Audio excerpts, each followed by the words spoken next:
पहले की बीजेपी नेता की पिटाई और इनाम में मिल गया प्रमोशन। वो भगवान का रूप है या है माफिया किंग? जो पार्टी चलाती है पूरा देश, उसके नेताओं को चलाता है ये डॉक्टर। इन अधिकारियों को इतना डर मौत से भी नहीं लगता जितना इन डॉक्टर साहब से लगता है। पोस्टमार्टम कांड में भी है सोवीर सिंह का नाम। आपने दाऊद की कहानी सुनी होगी, आपने मस्तान की कहानी सुनी होगी, यहां तक कि आपने हाल ही में विकास एड़ी चोटी का जोर तक लगा दिया, लेकिन सोवीर सिंह का कोई कुछ नहीं बिगाड़ पाया। हैरानी तो तब हुई जब उसी वक्त डॉक्टर को प्रमोशन मिल गया और उसको नोडल अधिकारी बना दिया गया। जिले के तमाम भाजपा नेताओं की एक न चली। डॉक्टर को नोडल अधिकारी बनाकर सोवीर सिंह का भौकाल कट गया। भौकाल इतना काटा कि सीएमओ साहब भी इस डॉक्टर के आगे थर थर कांपने लगे। हालांकि कुछ वक्त के बाद ही सोवीर सिंह को नोडल अधिकारी के पद से हटा दिया गया, लेकिन उसका खौफ इतना था कि अब सोवीर सिंह किसी से भी डरने वाला नहीं था। उसको लगा कि जिले के अधिकारी, सारे डॉक्टर, नेता सब उसकी मुट्ठी में आ गए हैं। शायद इसीलिए डॉक्टर साहब निकल पड़े उनकी तरफ जो अब नोडल अधिकारी का कामकाज देख रहे थे, यानी डॉक्टर मनोज चौधरी के पास।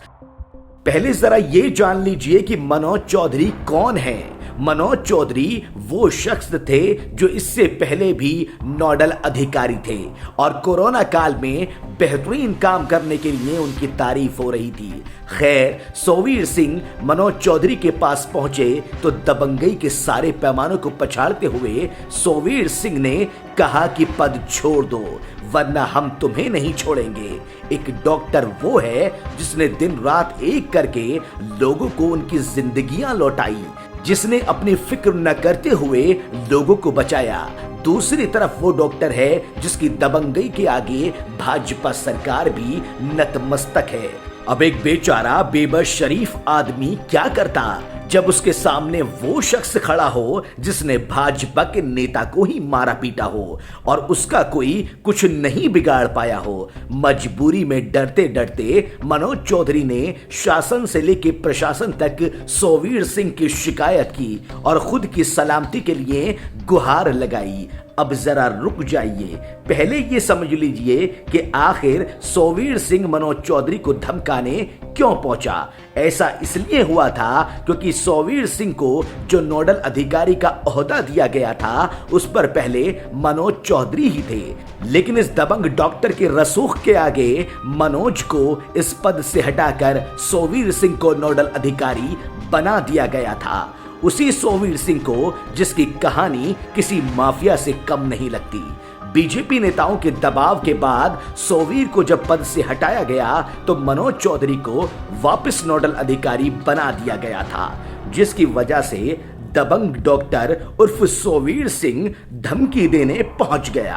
अब सोवीर सिंह की दबंगई का अंदाजा आप इस बात से लगा सकते हैं कि एक तरफ तो भाजपा से राज्य मंत्री गुलाबो देवी, गुन्नौर से भाजपा विधायक अजीत कुमार राजू, जिला अध्यक्ष ओमवीर सिंह और दूसरी तरफ अकेला सोवीर सिंह खड़ा है, जिसके रसूख के आगे सब बोने साबित हो रहे हैं। सोवीर सिंह की कहानी यहीं खत्म नहीं होती। सीएमओ से लेकर स्वास्थ्य विभाग के कर्मचारियों तक सोवीर सिंह की गुंडई का खौफ इतना फैल चुका है कि ये सभी नाम सुनते ही थर थर कांपते हैं। जब हमारे सहयोगी सद्दाम हुसैन ने सीएमओ से बात की तो कई चौंकाने वाले खुलासे सामने आए। पहले जरा आप ये सुन लीजिए। इनसे पूछा गया कि इस तरीके से आप जो है कहते हैं अपना व्यवहार जो है लोगों के साथ अच्छा क्यों नहीं रखते, क्यों लड़ाई झगड़ा शुरू हो जाता है, जो आपको इधर से उधर जो है स्थानांतरण करने की बात आती है। और अपने स्थानांतरण को लेके भी इन्होंने मेरे साथ भी काफ़ी जो है गलत बातें कही और जो है कहते हैं मुझसे उम्र में बहुत छोटे हैं। मैंने उनको समझाया भी, लेकिन अब ये है कि कहते हैं जो है अगर कोई चिकित्सक जो है नहीं समझता है तो फिर जो है कठोर कार्रवाई की जाएगी और उच्च अधिकारियों को सूचित किया जाएगा।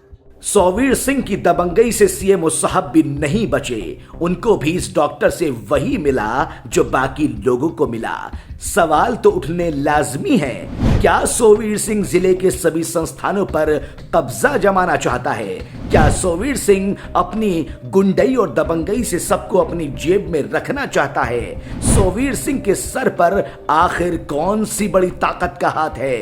सोवीर सिंह को इतना बेखौफ किसने बना दिया कि उसको किसी का डर ही नहीं है?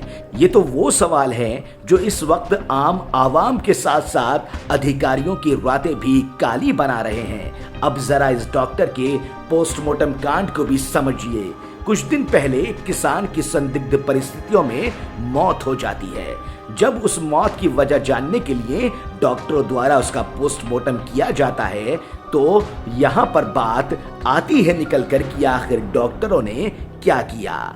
लेकिन जिस दिन रिपोर्ट आनी होती है, मतलब जिस दिन मौत के राज से पर्दा उठना होता है, उसी दिन 2 डॉक्टर 9 बजे के आसपास स्वास्थ्य केंद्र पहुंचते हैं और 2 घंटे के बाद वहां से निकलते हैं। इन 2 घंटों के बीच क्या करते हैं कोई नहीं जानता। क्यों गए थे कोई नहीं जानता।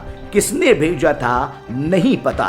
लेकिन दावा किया गया है कि इस रिपोर्ट को इसी वक्त के दौरान तैयार किया गया। हालांकि इस रिपोर्ट पर चिकित्सक के साइन नहीं थे, जिसे सीधा सीएमओ की तरफ से थाने में दर्ज कराया गया। पोस्टमार्टम रिपोर्ट में छेड़छाड़ को लेकर 3 डॉक्टरों पर एफआईआर दर्ज की गई, जिसकी जांच चल रही है। इन तीनों डॉक्टरों में वो नाम भी शामिल था जिसने बड़े बड़े नेताओं के पसीने छुड़ा दिए, यानी डॉक्टर सोवीर सिंह। अब आप अंदाजा लगा सकते हैं कि किस तरह का खेल खेला जा रहा है। जितने भी सवाल इस डॉक्टर पर उठ रहे हैं, ये वो सवाल हैं जिसके जवाब किसी काले राज की तरह पर्दे के पीछे छुपे हैं, या तो फिर इन सभी सवालों के जवाब खुद सोवीर सिंह ही दे सकता है। बेबाक आवाज टीवी के लिए संभल से सद्दाम हुसैन की रिपोर्ट।